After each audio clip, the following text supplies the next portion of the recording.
안녕하세요. 즐거운 국어 시간 두 번째 날입니다. 지난 시간에 우리가 넌 바보다를 공부했었고, 오늘은 시조라는 장르를 한번 배워볼 건데요.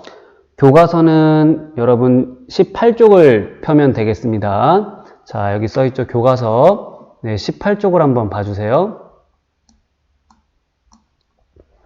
18쪽에 보면은 짧은 시조가 한 편이 보이고 여기 작자미상이라고 되어 있죠. 자, 그러면 우리가 이 시조를 배우기 전에 먼저 시조라는 것은 어떤 장르인가, 어떤 갈래인가를 한번 보도록 하겠습니다. 시조는 크게 3장, 6구, 그 다음에 12음보. 자, 요렇게 이루어져 있다. 이렇게 얘기합니다. 다시 3장, 6구, 12음보로 이루어진 그런 운문이다. 시의 한 갈래다. 이렇게 봅니다. 그리고 이 시조라는 갈래가, 향유되기 시작한 것은 고려 말에서 시작을 해가지고, 고려 말에서 시작해서 조선까지 이렇게 이어지게 됩니다. 그래서 고려 말부터 조선조에 이르기까지 양반들, 그리고 나중에는 평민들, 그리고 여자들까지도 이 시조를 향유했다 이렇게 알려져 있어요. 자, 그러면 형식적으로 3장, 6구, 12음보라는 게 뭐냐 하면, 자, 여기 나와 있는 한 줄, 한 줄, 한 줄이 바로 장이 돼요. 지금 여기는 이렇게 두 줄로 중간에 두 번째, 세 번째 줄이 두 줄로 이루어진 것처럼 보이지만 원래는 첫 번째 줄, 그 다음에 두 번째 줄, 그다음 세 번째 줄 이렇게 되어 있어요. 그래서 너무 기니까 이렇게 두 줄로 썼다고 보시면 되겠고, 그래서 첫 번째 줄을 우리는 초장 이렇게 부릅니다. 초장. 두 번째 줄을 중장, 세 번째 줄을 종장 이렇게 불러요.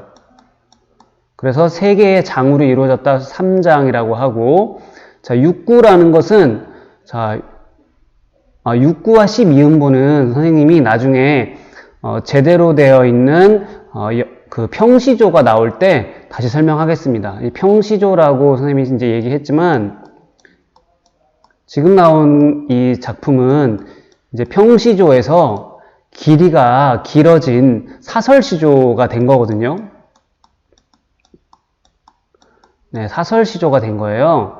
그래서 이야기가 말이 좀 길어진 거라 원래 형식을 따지기에는 적합하지는 않아요. 그래서 일단 이렇게 3장 정도만 우리가 공부를 했고, 한번 형식적인 부분은 다음에 또 기회가 있을 때 한번 더 공부해 보도록 하겠습니다. 그럼 이제 내용으로 한번 들어가 볼게요.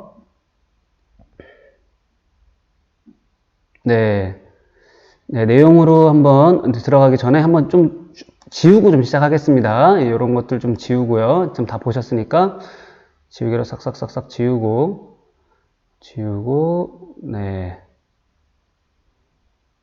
잘 지워지네요. 이렇게 지우고 내용을 보도록 하겠습니다. 다 같이 한번 먼저 그럼 읽어보는 시간을 갖죠. 자, 초장. 두꺼비 파리를 물고 두엄 위에 치달아 앉아 건너산 바라보니 백송골이 떠 있거늘 가슴이 끔찍하여 풀떡 뛰어내렸다가 두엄 아래에 자빠졌구나. 모쳐라. 날랜 나인이 망정이지 어혈질 뻔했구나. 자, 요런 내용인데 말이 조금 예전 말들, 옛말이 있어서 좀 어려운 부분도 있고, 또 이 시조 자체가 동물에 빗대서 어떤 내용을 숨겨버렸어요. 자기가 표현하고자 하는 그 의도를 동물 이야기로 빗대서 이야기를 하면서 그 의도를 조금 숨겼는데, 그래서 우리가 그 의도가 무엇인지를 파악하는 것이 중요합니다. 그리고 그 동물들이 의미하는 게 무엇인지도 우리가 알아내야만 그 의도를 이해할 수가 있어요. 자, 그러면 그것들을 한번 읽어보면서 다시 한번 판단을 해볼게요. 여기 보면 두꺼비가 나옵니다. 두꺼비가 파리를 물었어요. 이거는 파리를 물었어요. 두엄 위에라 그랬는데, 두엄은 교과서의 옆에 보면은 그 단어의 뜻이 나와 있어요. 지푸라기라든가 혹은 동물의 어떤 배설물로 이루어진 걸음이라고 생각하시면 돼요. 이렇게 약간 이렇게 불쑥 이렇게 언덕에 그림이 그려져 있죠. 이렇게 여기에 자 두꺼비가 파리를 이렇게 잡아먹었어요. 그리고 나서 이 걸음덩이 위에 이렇게 딱 앉아 있죠. 이 치다라라는 것은 두엄 위에 위로 올라가서 있다라는 뜻으로 보면 돼요. 그래서 거기서 앉아 있었다. 자, 그럼 요까지 내용을 보면은 뭐냐면, 자, 두꺼비와 파리는 어떻게 보면 천적 관계죠. 자, 얘가 강자고, 그리고 얘는 약자가 되죠. 그래서 이것은 두꺼비와 파리가 뭘 의미하냐라고 했을 때, 두꺼비는, 힘이 센 자, 파리는 힘이 약한 자. 자, 이건데, 이거를 좀 더 넓은, 의미로 해석해보면, 권력을 가진 자, 권력을 갖지 못한 자, 경제력을 가진 자, 경제력이 약한 자, 뭐 이런 식으로까지 우리가 해석을 충분히 할 수가 있겠죠. 자, 그런데 이런 이제 비유 관계를 이해하시고 강자가 약자를 지금 힘으로 제압을 하고 그 다음에 높은 곳에 올라가서 딱 앉아 있는 모습 보면 약간은 좀 자기 자신에 대한 모습을 좀 뿌듯하게 생각하고 자기 자신을 좀 자랑스러워하는 것 같은 그런 모습을 우리가 초장에서 볼 수가 있네요. 자, 중장 볼게요. 건너 산을 바라보니까 백송골이 떠 있다 그랬습니다. 이렇게. 자, 이번엔 또 다른 동물이 하나 등장하는데, 자, 백송골이라고 되어 있어요. 백송골. 이것도 역시 단어 풀이를 보면은 뜻이 나와 있어요. 이것은 자, 송골매라고 하는 자, 매. 독수리와 비슷한 새 종류 아시죠? 매입니다. 매의 한 종류예요. 그러니까 먹이사슬로 따지면 상당히 위에 있는 그러한 동물로 우리가 생각할 수가 있습니다. 그러니까 두꺼비에게 있어서는 또 다른 천적입니다. 얘는 더 강한 자예요. 그래서 두꺼비가 놀랐어요. 가슴이 끔찍하여 라고 하는 것은 놀랬다는 거죠.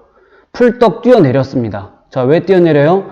자, 이렇게 높은 곳에 있으면 매에게 들킬 거고 매가 얘를 확인하면 어떻게 되겠어요? 매가 두꺼비를 잡아먹겠죠. 그러니까 자기 자신을 숨기려고 뛰어내린 겁니다. 근데 뛰어내리다가 어떻게 됐어요? 자빠졌습니다. 자빠졌어요. 이것은 뭐냐? 너무 다급하게 내려오다 보니까 지금 넘어진 그런 상황이 되겠습니다. 자, 그러면 저 초장과 중장의 모습이 어때요? 서로 반대되고 있지 않습니까? 여기서는 약자를 괴롭히고 자기 자신을 되게 좀 뽐내고 있는 모습이라면, 자, 중장에서는 어때요? 또 다른 강자가 나타내자 어쩔 줄 몰라 하고 다급하게 숨는 전형적인 약자의 모습이 드러나죠. 그렇죠? 그러니까 서로 두 개의 모습이 서로 어떻게 되고 있다? 대비되고 있다. 이렇게 우리가 볼 수가 있어요. 자, 그러면 또다시 뭐라고 얘기할 수 있냐면 얘는 강자에게는 강하다. 두꺼비는 어떤 존재다? 파리에게는 강하고 송골매에게는 약하다. 강자에게는 강하고 약자에게는 약한 모습을 보이는 우리 주변에서도 많이 볼 수 있는 그런 사람들을 지금 빗대고 있는 게 두꺼비다. 이렇게 볼 수가 있겠네요. 자, 모쳐라 라는 것은 자, 이렇게 보시면 형식적으로 이게 종장에 우리가 아까 얘기했죠. 마지막 자, 이 종장의 자, 이 메시지는 선생님이 끄도록 하겠습니다. 이 종장의 첫 번째 구절은 이렇게 세 가지의 소리로 이루어져 있다. 이게 하나의 규칙이었어요. 그걸 지키고 있는 모습을 지금 우리가 확인한 겁니다. 다시 종장의 첫 구절은 세 개의 음절, 세 개의 소리로 이루어져야 한다라는 그 형식적인 제약이 있었는데 그것을 지금 지키고 있는 거예요. 그리고 뜻은 여기 나와 있는 것처럼 마침이라고 하는 것의 옛날 말입니다. 마침, 날랜, 몸이 빠르고 몸이 날쌘 나이니 망정이지. 이때 나는 누구를 가리키겠어요? 이 시조의 화자인 두꺼비입니다. 즉 이 시의 화자는 누구다? 두꺼비입니다. 두꺼비가 지금 이 노래를 하고 있다라고 보시면 돼요. 이 화자는 누구다? 네, 화자는 누구다? 두꺼비가 되겠습니다. 그리고 여기 나로 표현이 되어 있죠. 자, 날쌘 나니까 망정이지 어혈질 뻔했구나. 어혈이라는 것은 쉽게 말하면 멍이에요. 넘어져서 멍들 뻔했구나. 이거는 뭡니까? 자기가 괜찮다는 겁니다. 내가 날쌘니까 나는 이 정도로 내가 견딜 수 있는 거다라고 하면서 뻔뻔하게 자기가 지금 이렇게 중장에서 보였던 약한 모습을 좀 숨기려고 하는 그런 태도를 우리가 읽을 수가 있죠. 여기서는 그 두꺼비의 태도가 어떤지를 우리가 아는 게 매우 중요해요. 자, 그렇다면 작자 미상의 이 작가가 이 시를 지은 의도는 뭐냐라고 했을 때 누군가를 지금 비판하려고 하는 거고 누군가를 비꼬려고 하는 의도가 숨어 있습니다. 그런데 그 누군가가 이 이야기의 의도를 알아챘을 때 몹시 기분이 나쁘고 화를 낼 수도 있겠죠.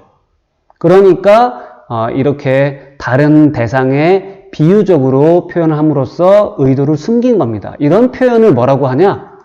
자, 우의적 표현이라고 해요. 알겠죠? 우의적 표현이다.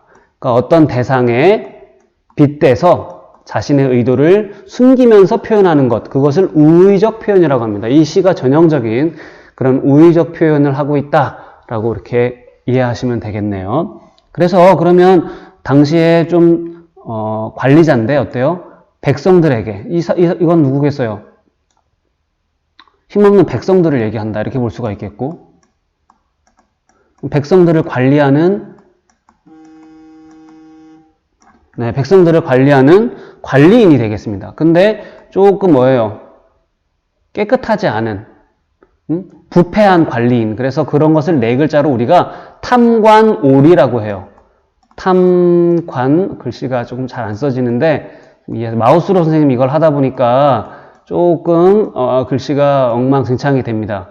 선생님 나중에 펜이 곧 생길 텐데 그때까지 좀만 참아주세요. 탐관오리라는 것은 어떤 오리를 말하는 게 아니에요. 우리가 그 높은 사람들을 관리라고 하는데 관리인데 그 관리가 뭐냐? 탐하고 오한 관리다 이런 뜻이에요. 그럼 탐이라는 건 뭐냐? 욕심 많은 거예요. 탐욕스럽다 할 때 오라는 건 뭐냐? 더럽다는 겁니다. 우리가 오물, 오염 이렇게 할 때 오. 그러니까 욕심 많고 더러운 그런 관리자들을 말하는 거고요. 그럼 여기 백송골은 뭐냐 하면 이 탐관오리보다 더 높은 위치에 있는 권력자를 얘기하겠죠. 그러니까 상당히 높은 중앙 관리자라든가 혹은 우리나라보다 더 힘이 센 다른 나라의 힘이라든가 이런 것들을 다 비유하고 있다 이렇게 보시면 되겠네요. 알겠죠? 이 시조의 내용은 자, 이 두꺼비와 그 다음에 이 파리와 이 백송골의 힘의 관계, 이 힘의 관계를 이해하면 그 의도를 쉽게 이해할 수가 있고요. 힘의 관계를 잘 이해하시고 그 다음에 또 한 가지는 이 두꺼비가 보이고 있는 이 태도 이 태도 초장과 중장에서 바뀌는 모습 그리고 이 바뀌는 모습에 대한 자신의 어떤 뻔뻔한 말 이런 것들을 통해서 태도를 우리가 짐작할 수가 있는 것. 자, 요렇게 이해하시면 자 되겠습니다. 자, 그러면은 이제 내용 설명 선생님이 충분히 됐고 한번 정리를 한번 해볼게요. 자, 갈래라는 것은 뭐냐? 사설시조. 아까 선생님이 얘기했죠? 원래는 시조는 평시조에서 출발을 해요. 자, 평시조에서 출발하는데 그게 길이가 길어지면 뭐가 돼요? 사설시조가 된 겁니다. 그래서 조선 후기에 사설시조가 만들어지고 원래 평시조는 양반들이 이렇게 향유하던 그런 노래였는데 평민들은 사설시조, 이야기를 좀 길게 늘려서 이렇게 해서 사설시조까지 확대가 됐습니다. 성격을 보면 아까 선생님이 우의적이라고 나왔죠? 아까 우의적 표현 설명했으니까 잘 이해하시고 풍자와 비판은 비슷한 말이에요. 누군가의 어떤 잘못을 꼬집어내고 그것을 들춰내는 것을 우리가 비판한다 그러죠? 비판하는 것이고 풍자라는 것은 그 비판을 직설적으로 하지 않고 조금은 애둘러서 가고 있는 그러한 비판을 우리는 풍자다 이렇게 얘기를 해요. 그래서 이 이야기가 이 시조가 결국은 어떤 의도를 담고 있냐라고 하는 게 주제가 되겠는데 약자에게 강하고 강자에게는 약한 그러한 어떤 세태, 그런 사람들이 살고 있는 이러한 삶을 뭐 하는 거예요? 풍자하는 거죠. 자, 그러면은 여기 특징을 보면 두꺼비, 아까 두꺼비가 어떤 모습이 탐관오리라고 했죠? 그 탐관오리가 뭘 부려요? 허세를 부리는 모습. 허세라는 것은 자기가 큰 곤란에 처해서 정말 깜짝 놀랐으면서 마지막 행에서는 어때요? 잘난 척을 하죠. 자, 그런 모습을 통해서 자, 뻔뻔하고 허세스러운 그런 두꺼비의 모습을 우리가 볼 수가 있다. 자, 두 번째는 아까 선생님이 얘기했죠? 파리와 두꺼비, 이 백송골의 뭐를? 계층이 무엇이고 이 셋의 힘의 관계를 잘 이해해라. 그렇게 얘기했습니다. 그게 여기 말하는 인간의 계층 단계, 그 다음에 비리 이런 것들을 이야기하는 겁니다. 탐관오리의 부패를 꼬집었다. 부패라는 것은 깨끗하지 못하게 어떤 관리를 하는 것을 우리는 다 부패라고 얘기를 해요. 그래서 백성들을 살기 좋게 관리해야 될 중간 관리자가 백성들을, 즉 파리를 잡아먹고 괴롭히는 모습, 그런 것들이 여기에서 드러나고 있다. 이렇게 우리가 이해하시면 되겠습니다. 자, 그럼 여기 단어인데, 단어는 선생님이 아까 18쪽 옆에 보면 단어풀이가 다 나와 있다고 했어요. 그래서 이건 각자 여러분들이 꼭 공부를 하셔야 됩니다. 단어를 아는 것이 문장을 이해하는 첫걸음이에요. 자, 그 다음에 이해와 탐구 문제가 나오잖아요. 1번, 2번, 이렇게 1번, 2번 문제가 나오는데 이것은 여러분이 직접 교과서에다 풀어보시기 바랍니다. 교과서에 풀어보시고 나중에 선생님이 확인을 한번 해볼게요. 이거는 꼭 풀어보세요. 그리고 선생님이 여러분이 숙제를 하는 방법에 대해서 좀 설명을 해줄 테니까 한번 보길 바라겠습니다. 계속 수업을 들으면서 숙제하는 법을 좀 알려줄게요. 선생님이 숙제를 이렇게 내줬는데 여기 보면은 1강에서 우리가 이제 월요일날 강의를 올린 거고요. 선생님 여기 보면 1강이 월요일, 2강이 화요일 이렇게 올려놨잖아요. 그럼 해당 날짜에 수업을 듣고 과제를 제출하시면 돼요. 근데 선생님 여기다가 보시면 이렇게 과제를 교과서 16, 17쪽 풀기라고 돼 있는 과제가 있잖아요. 그럼 이걸 클릭해서 들어가세요. 네, 들어가시면 이건 선생님이 보는 화면이고 여러분이 들어가면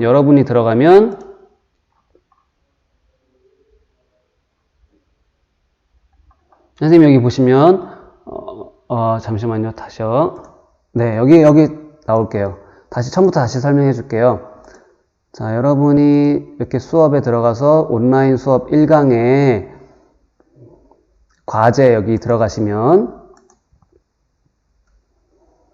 아마 여러분은 옆에 보면은 첨부물을 이렇게 첨부할 수 있는 그런 여기 칸이 있을 거예요. 그러면 첨부할 수 있는 걸 누른 다음에 더하기 버튼이라고 돼 있는데 그 더하기 버튼을 누르면 여러 가지 파일을 첨부물로 올릴 수가 있어요.